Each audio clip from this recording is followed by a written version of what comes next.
So, how are the frozen water crystals photographed?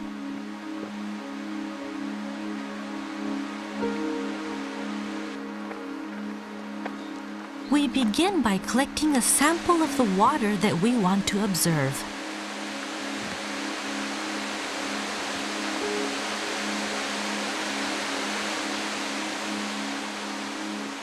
Here, our researcher is at Shiraito no Taki Falls, a well-known spring on the slopes of Mount Fuji.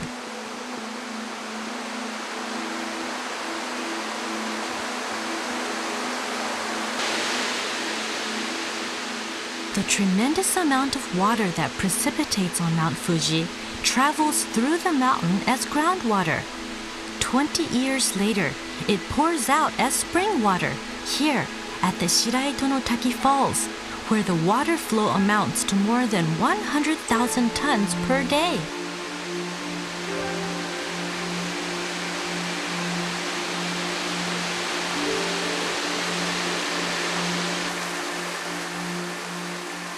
Water gushing forth relentlessly from the cliff.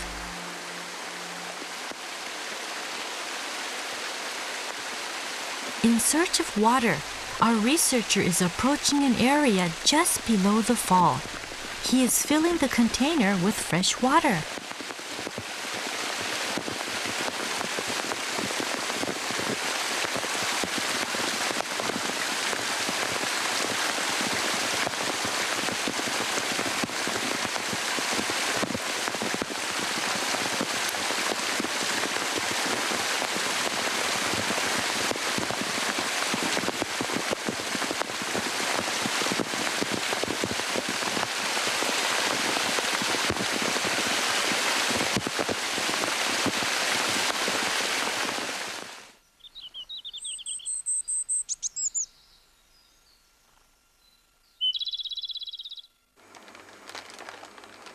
He brings the water back to the institute as specimen.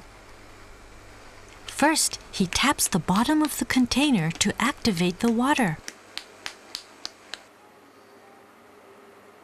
Then, he squirts 1 milliliter of water onto each petri dish.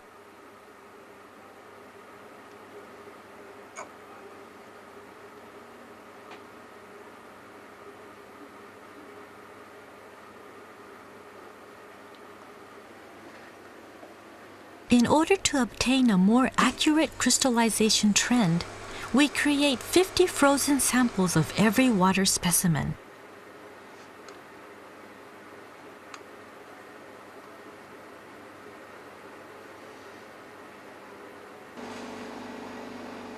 The petri dishes are placed inside a freezer in the laboratory and frozen at -25 degrees centigrade.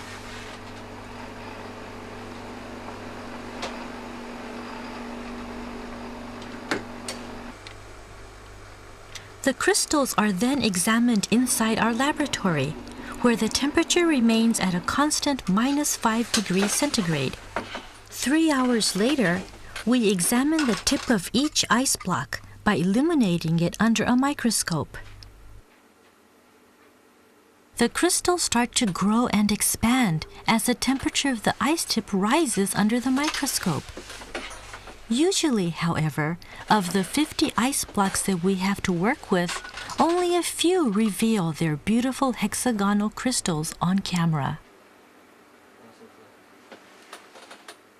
What kind of crystal will the water from Shiraito no Taki Falls show us?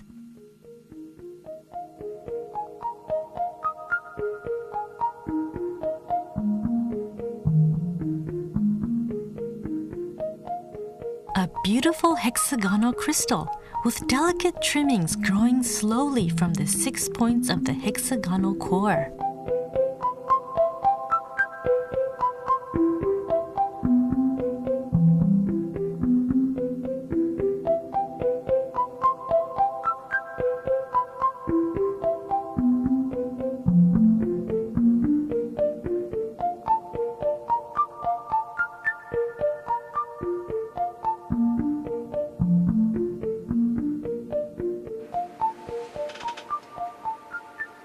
In one quick moment, our researcher identifies a sparkle and photographs it, all within minutes, while the crystal continues to grow and expand before it returns to its liquid state.